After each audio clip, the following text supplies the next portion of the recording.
Cette vidéo guidera à travers l'un de ces thèmes les plus captivants. Ce thème s'adresse aussi bien aux jeunes hommes qu'aux jeunes femmes. Permettez-moi de vous parler du problème pour lequel vous avez cliqué sur cette vidéo. La dépendance pornographique. La pornographie est aujourd'hui l'un des problèmes les plus graves chez les jeunes hommes. À l'origine, ce phénomène a également touché les jeunes femmes, mais ce sont surtout les jeunes hommes, particulièrement ceux qui s'intéressent à cette thématique, qui se retrouvent confrontés à des difficultés profondes et anciennes liées à ce fléau. Qu'ils soient d'ordre physique, psychologique ou social, ces problèmes existent bel et bien. Mais regardez, je suis avec vous. Je vais vous transmettre quelques méthodes simples. Oui, elles sont simples, elles ne sont pas compliquées et surtout, elles sont aussi pratiques et efficaces. Et même si cela ne vous paraît pas totalement vrai aujourd'hui, sachez qu'une histoire d'avenir est en train de s'écrire. Une histoire qui s'inscrit dans son époque, qui s'ouvre au développement et qui avance résolument comme le dit le proverbe. Rien n'est impossible, mon ami. Et si je t'appelle ainsi, ce n'est pas par hasard. Ce message s'adresse aussi bien aux jeunes hommes qu'aux jeunes femmes. Il est fort, sincère et fondé sur un lien fraternel réel. Et nous allons avancer ensemble pas à pas.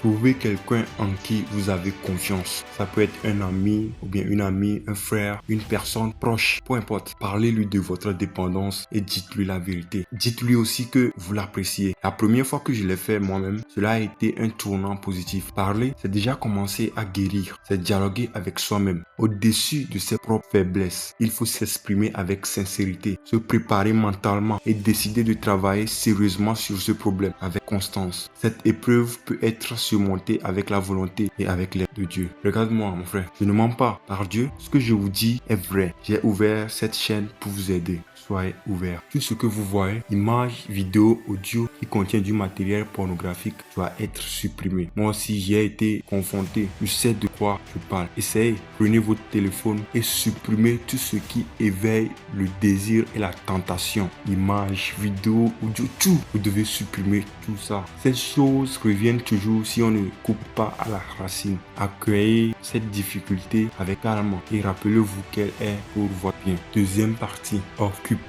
votre journée. Remplissez votre temps avec des activités utiles, le sport, des événements, des entraînements, des sorties positives. Trouvez des occupations saines qui détournent votre esprit. Utilisez l'Internet uniquement avec un objectif précis. Répondre à des messages importants, faire des recherches utiles, lire un livre. Et permettez-moi de vous dire ceci, essayez de lire la Bible.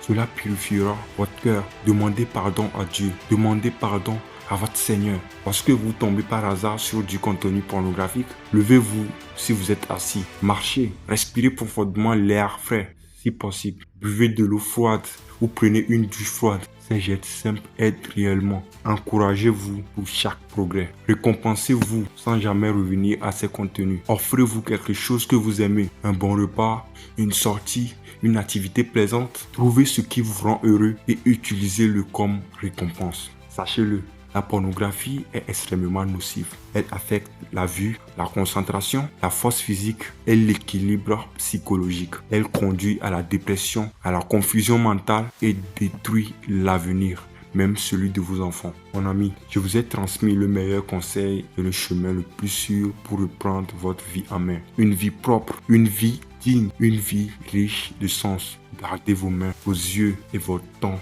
sous contrôle. Si vous êtes seul, souvenez-vous de Dieu. Allez à l'église, priez. La paix du cœur ne vient pas d'un écran, mais de la foi. Changez-vous vous-même. Comme moi, j'ai souffert pour devenir une meilleure version de moi-même aujourd'hui. Je vous préparerai d'autres vidéos courtes et simples pour continuer ce chemin ensemble. Abonnez-vous à cette chaîne, laissez un like et un commentaire. À bientôt. Prenez soin de vous.